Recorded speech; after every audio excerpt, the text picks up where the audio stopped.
Hello everyone, it's Dr. Dave. Hopefully you're all doing well. You enjoyed your May weekend and you're looking forward to a nice week this week. Coming at you on behalf of the Toronto Neck and Back Pain Clinic with your daily health update. It's Monday, May 17th, 2021.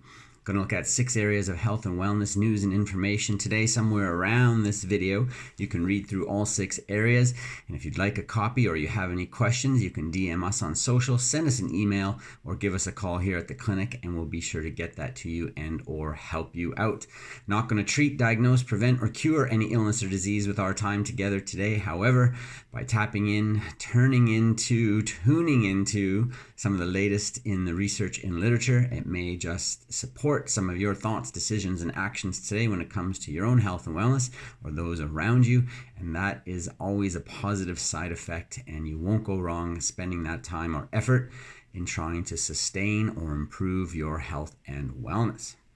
So the tobacco-induced diseases report from April 2021 talked about e-cigarettes, and they are being linked to an increased risk for lung disease. An analysis data from the Behavioral Risk Factor Surveillance System revealed that e-cigarette usage is associated with a 26% increased risk for asthma and a 44% elevated risk for chronic obstructive pulmonary disease.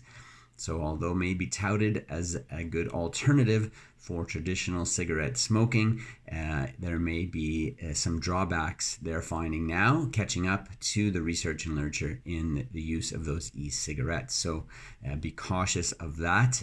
Good to be informed when making those decisions about your habits throughout the day. The Mayo Clinic News Network, March 2021, says that nuts are good for your heart. Experts from the Mayo Clinic note that regularly eating nuts can improve low-density lipoproteins, the bad cholesterol levels, making arteries healthier, reducing the risk for blood clots, and lowering the levels of inflammatory markers in the blood that are associated with heart disease. So, good to get some of those healthy nuts into your systems: almonds, walnuts, cashews, anything else that you might enjoy. Good to have a handful of those every day. Exercise is good for the brain, according to the Journal of Alzheimer's Disease. Reduced blood flow to the brain and stiffer blood vessels in the neck are often seen in patients with mild cognitive impairment and dementia.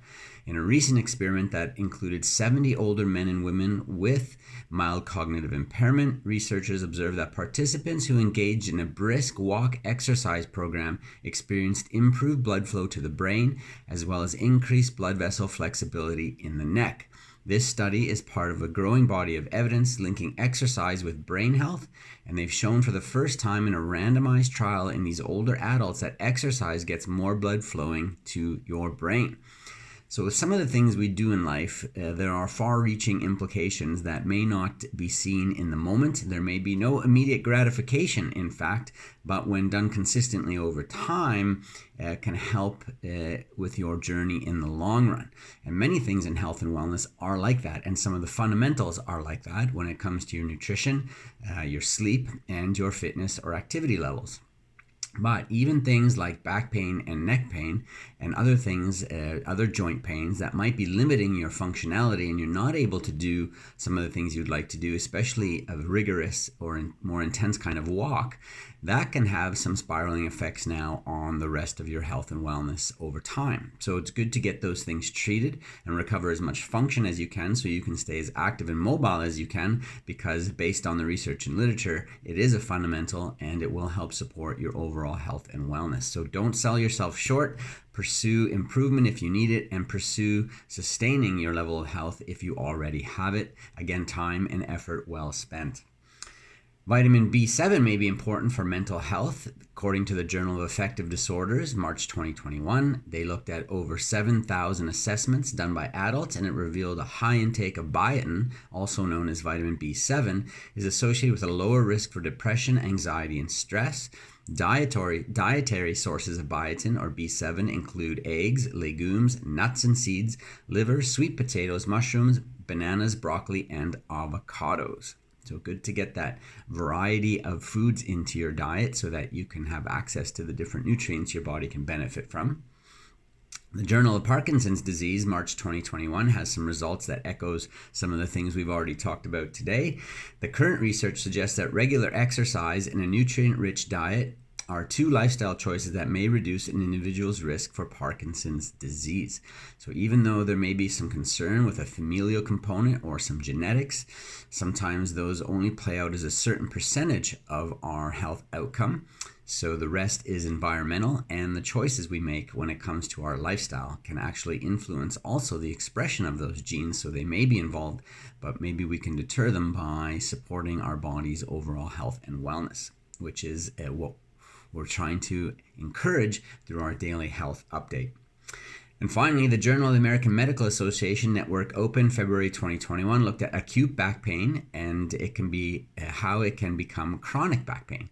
A review of records involving over 5,000 patients who sought treatment for acute low back pain revealed that 32% went on to develop chronic low back pain.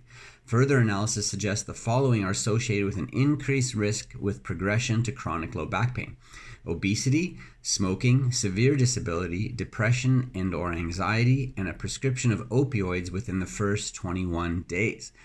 So good to seek out some non-invasive, non-surgical ways of treating the neck and low back pain specifically in this case. And when it's acute, you want to ensure that you have some variables in place to get your treatment, and you want an accurate diagnosis. You want to understand what has been damaged or what is causing the discomfort you're having, and then match that cause or source with an appropriate treatment that will not only make it feel better, which we all want, nobody likes to be in pain or be sore, but to ensure that it's feeling better because your body's actually healing and recovering from whatever dysfunction or issue may be causing that pain. And the long-term benefit of that is better than just simply going for relief, which can, in 30% of the cases, end up in chronic pain. And that's a form of pain that we don't want to live with each day for the rest of our lives.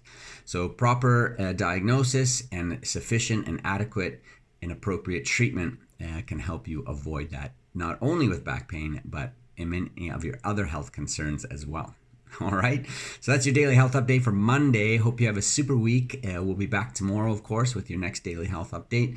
So keep joining us. We'll keep supporting you, and together with some teamwork, we'll get through it with some good health and a smile on our face. All right, enjoy your day. Take care. We'll talk soon.